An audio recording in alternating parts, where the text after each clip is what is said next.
When a product causes death, that means it is a deadly product.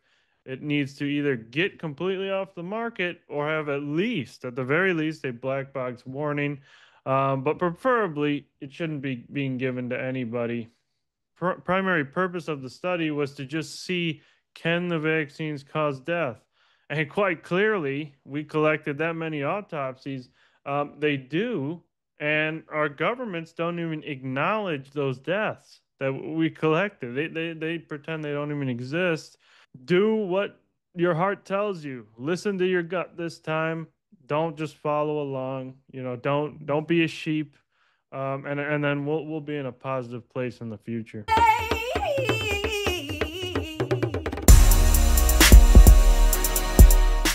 Welcome to the Mojo Change of Perspective. Just 2 weeks ago, there was big news regarding the COVID vaccination because the FDA, the Food and Drug Administration of the United States, started to demand from the vaccine manufacturers to expand their side effects profile in the package inserts to include the severe risk of myocarditis, especially in young people. And this came in response to several studies, especially one study where they did a follow-up on those young people with myocarditis after COVID vaccination. And they showed that 30% of those young people with myocarditis and cardiac injury still had this cardiac injury at least 3 months after the initial consultations and the initial cardiac injuries. So the manufacturers had to expand their side effect profile to include this part of the toxicity. Today we have Nicolas Hulscher, PhD. He's an expert in toxicity of the COVID vaccinations to update us on the recent scientific advancements that show what types of organ systems are affected by COVID vaccinations and what is the most recent state-of-the-art of science with regards to COVID toxicity. Nicolas Hulscher is a PhD from University of Michigan, has a master's degree in epidemiology, and he has co-authored multiple peer-reviewed studies focusing on the potential adverse effects of COVID-19 vaccines. Just recently, he led a systematic review analyzing 325 autopsy cases from 44 different studies and concluding that approximately 74% of death were directly linked or significantly associated with COVID-19 vaccinations. And the primary causes of death identified in those studies were sudden cardiac death, pulmonary embolism, and myocarditis. So, Nicolas, glad to have you on the show. What is your current perspective on the toxicity of the COVID-19 vaccinations? Yeah, well, regarding toxicity, there's now thousands and thousands of peer-reviewed papers that outline how, in fact, these injections are toxic to every single organ system, including the heart and the brain and other vital systems in the reproductive system. But I just want to touch on that myocarditis warning, that new expanded warning. We think that that's not enough. Honestly, they just kind of expanded the age range by about a few years, and they still haven't added a black box warning for death. And actually, one of our studies, it's an autopsy systematic review. We did find a high likelihood of a causal link between COVID vaccination and death from myocarditis. So we know that this syndrome is fatal, and so this is really deserving of a black box warning, and we are quite disappointed that they have not done so yet. What gives you the most conviction with regards to the toxicity of the COVID vaccines? Because when we look at the autopsy study, which does seem very convincing, critics say they have been selected autopsies of people where the correlation was really high. There's been people who have been identified with pre-existing conditions where cause and effect cannot be clearly stated, and they lack a control group in this specific study. So what, in your perspective, is the biggest piece of evidence you have that gives you the conviction of the toxicity of those vaccines? Yeah, well, the key thing here is that in many of these autopsies, not all of them, but in many of them, they look directly in the tissue under the microscope and they stain for spike protein and they look for vaccine mRNA. And when they do that in organs like the heart and the brain, a study by Crossan and colleagues.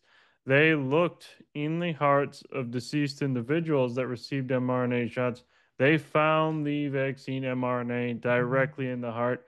And then we have a study by Bowmeyer and colleagues that found spike protein directly in the heart in patients with myocarditis. We have a study by Ota and colleagues that found spike protein and vaccine mRNA in the cerebral arteries of hemorrhagic stroke patients. So we know that this vaccine goes to every single organ system, unfortunately. And then we have the temporality that is fulfilled with these cases, and that most of these cases die within a week of vaccination, and they die of causes of death that have been previously associated with vaccination, such as sudden cardiac arrest, myocarditis, pulmonary embolism, and vaccine induced immune thrombotic thrombocytopenia. So, all of this leads us to believe that, especially among 325 autopsies, that there is a causal link between COVID vaccination and death. These are not all anomalies. When a product causes death, that means it is a deadly product. It needs to either get completely off the market or have at least, at the very least, a black box warning. But preferably, it shouldn't be being given to anybody. Got it. So the autopsies in the meta-analysis, were these sudden and unexpected death, or did the families call for the autopsies, or what type of selection happened there? Well, so what we did was we scavenged the entire peer-reviewed literature. So it was a systematic review for every single published autopsy report that included COVID-19 vaccines as a previous exposure, right? So yeah, that could introduce some bias in that they did already expect that the vaccination was the cause of death. But honestly, it doesn't matter. The primary purpose of the study was to just see, can the vaccines cause death? And quite clearly, we collected that many autopsies. They do, and our governments don't even acknowledge those deaths that we collected. They pretend they don't even exist. So, but there's also bias in that there should have been way more autopsies. There was also bias in the conclusions of many of these authors. Particularly, some of them died of myocarditis a few days after, and they claimed it was not due to the vaccine, because this bias was introduced because people were afraid to speak out and they couldn't get papers published when they claimed it was due to the vaccine. And we have experienced that firsthand as well. So many things go into it, but regardless, the final conclusion is that they did indeed result in death in many people. Yes, yes. And as you pointed out on that causality, at least in those autopsies, that causality seems pretty clear, with one or two asterisks we can discuss later. I want to go into more detail on that. But as you pointed out, first off, what you found is enough to warrant a risk signal and to have something to be called for to make more research, because at this point, many things get grouped into one. Like, first, we see this risk signal. There's people in autopsies dying, and we see the spike protein in all the organ systems affected. That's the first thing. And as you noted, there's a clear causal link between the vaccination and those deaths. And that doesn't say anything about the rate of those causations and all the other questions that may arise from that. So, as you stated, the first thing that should happen is to acknowledge those deaths, to acknowledge that there is spike protein in those affected organ systems, which seems like a pretty clear causal link that happened, and to at least call for more research. And put some warnings in the vaccines, because that's a clear risk signal. But let's discuss one important critique on this, because we know the spike protein has its toxicity. And we know that the spike protein can arise from the vaccines, but can also arise from the infections. So were you able to differentiate between that? And is there, for science in general, do we have the ability to differentiate between spike protein from the vaccines and spike protein from the infection? Yeah, there are some methods to differentiate between the two. Very, I mean, only a few labs around the world are able to do that. And so, you're not going to see that often. But what is done in most of these labs is to look for both the spike and nucleocapsid. And so what we assume is if there's only spike and no nucleocapsid, then it's likely due to the vaccine, right? Because there's no nucleocapsid from the vaccine. And so that's the primary way that they are being differentiated. But there is more advanced methods to look specifically at the amino acid substitutions in these spike proteins to see, is it really exactly from the vaccine? And so, but that has to be widely expanded and made available to way more labs. But we do know that the vaccine and viral spike protein are indeed different. The viral spike protein is cut in half upon cellular entry, and you're left with S1 and S2 fragments circulating. With the vaccine, your cells just produce what's called the pre-fusion stabilized spike protein. It's been modified to be stable in its full-length form. So there are differences, but we do believe the vaccine version is probably more pathogenic due to its stable nature. Got it. And have you done those analyses for the autopsy studies where you can say with 100% certainty that it is from the vaccine? You've talked about the temporality aspect of it, that when somebody dies within 7 days, it is supposedly a causal link, which is a clear signal. But have you also done these analyses, these biochemical analyses, where you look for the amino acid sequences of the vaccinations or the NC nucleocapside?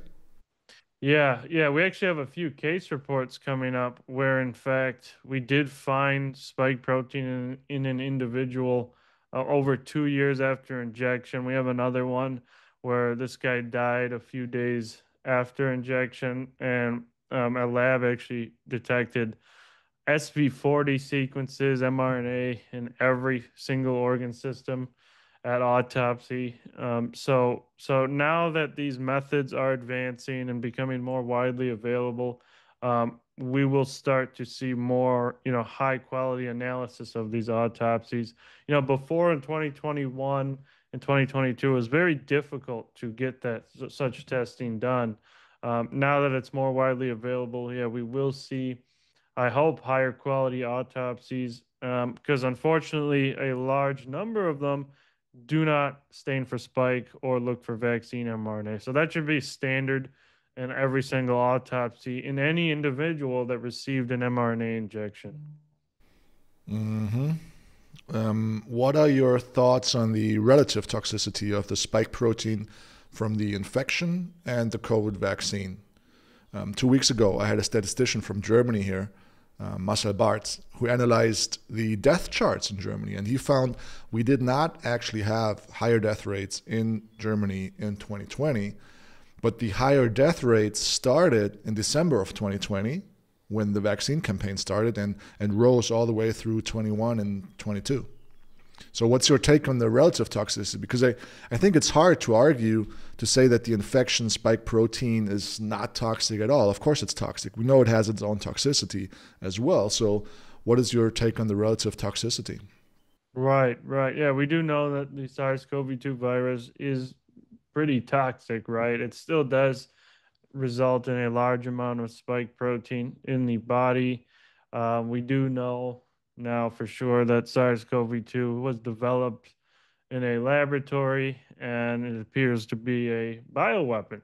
And so, of course, it's going to exert a lot of negative effects on the human body because this is synthetic.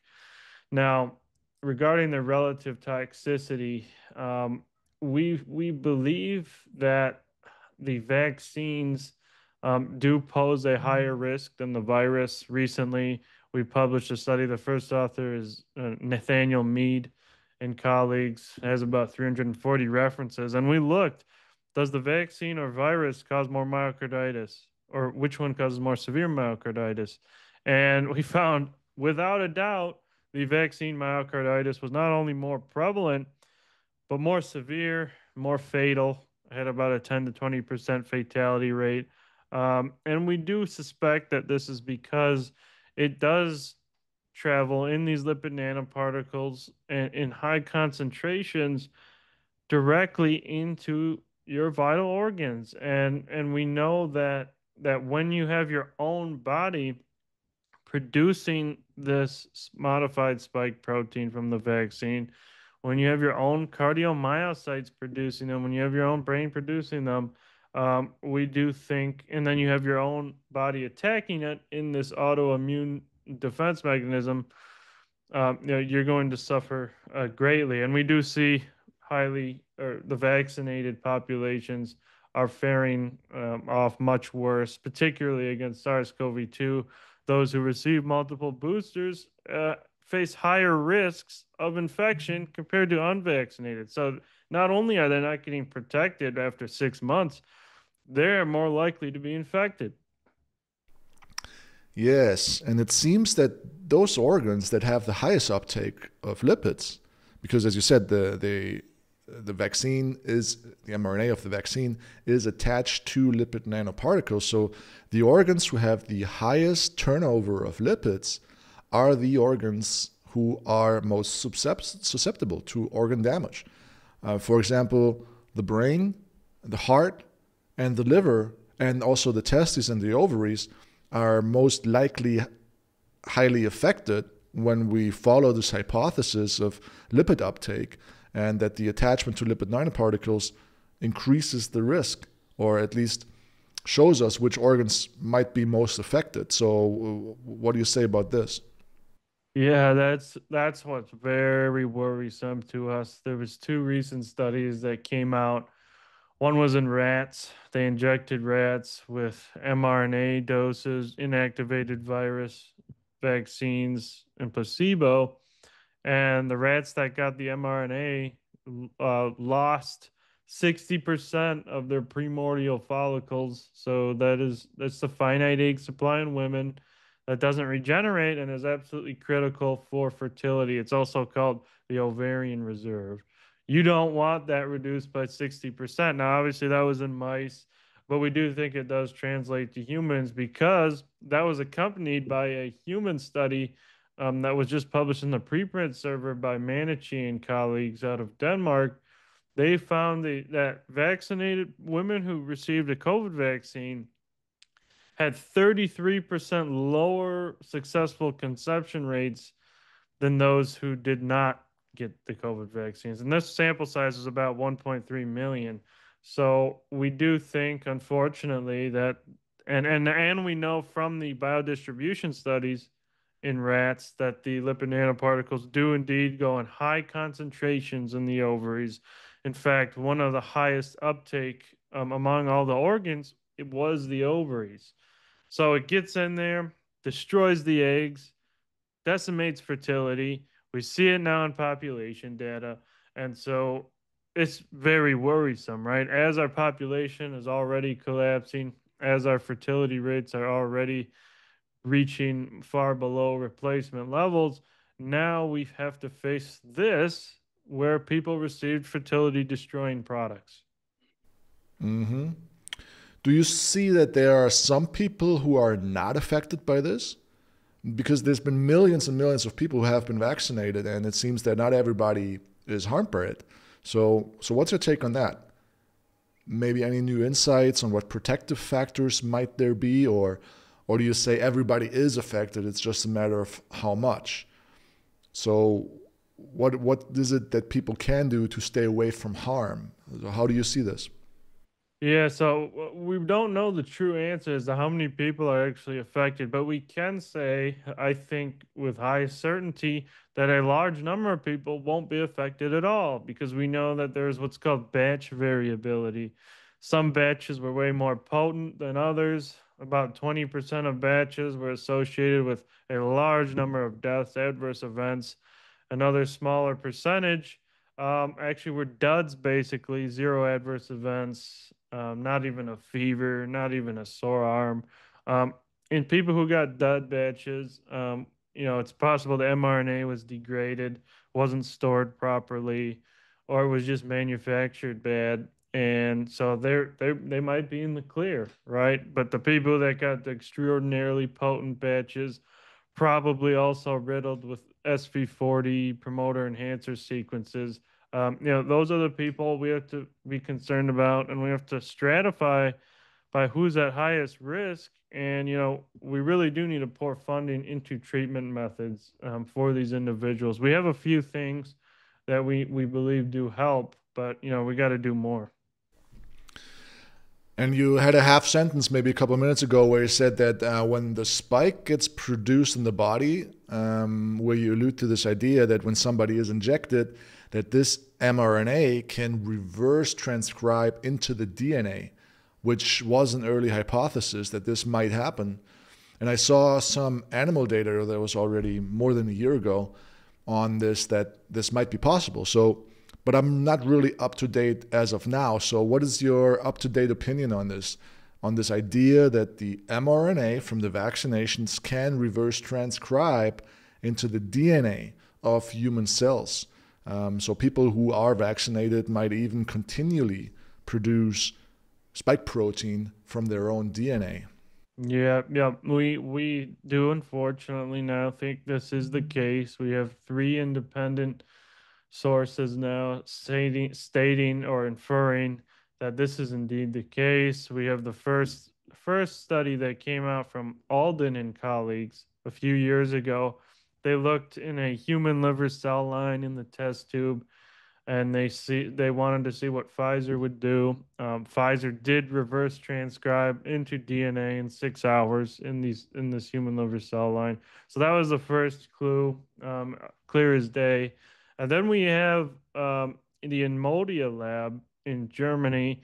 Um, we have had a few patients. Dr. McCullough has had a few patients. We are working on a few case reports on where indeed this SV40, which and vaccine mRNA is literally found in every organ system, years after injection.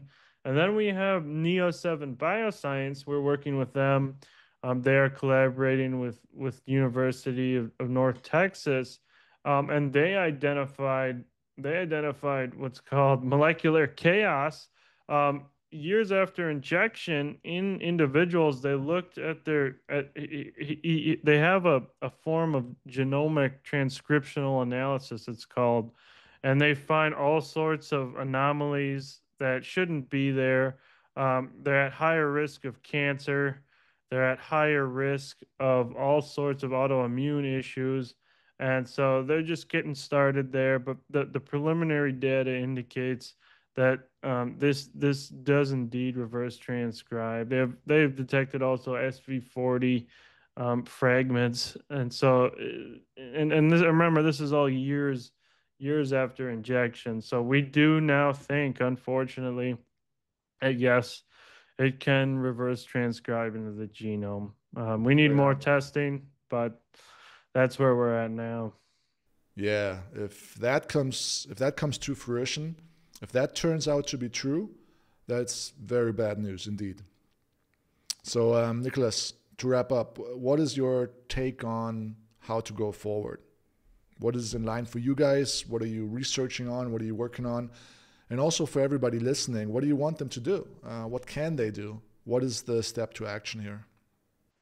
Yeah, so the best thing we can do is continue to spread the truth, continue to spread information, and because unfortunately now we know the worldwide governments are, they're not really listening to their citizens, and we know that people are tired of this what's called medical tyranny, where people were forced, mandated to take these genetic countermeasures. People were locked down, and people are still angry, and nobody trusts our regulatory authorities anymore. And so we got to keep spreading the truthful information, not the information that's been compromised by pharmaceutical interests. And I think we can be in a much better place in the future as long as we don't comply with what they have planned in the future, which is likely the same thing: vaccine passports, novel, experimental, self amplifying vaccines. We know that was just approved in the EU a few months ago. And so don't take these dangerous products. These take decades to properly know their safety profile. Unless you want to be an experimental or an experiment subject, I would advise against taking these upcoming self-amplifying shots.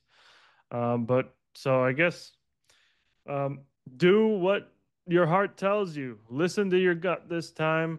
Don't just follow along. Don't be a sheep. And then we'll be in a positive place in the future. Thank you, Nicolas Hulscher, for taking the time. Thank you for your valuable work and the contribution to the field.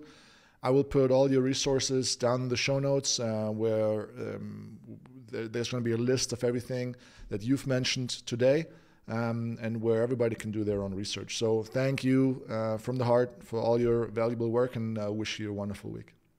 Thanks for having me.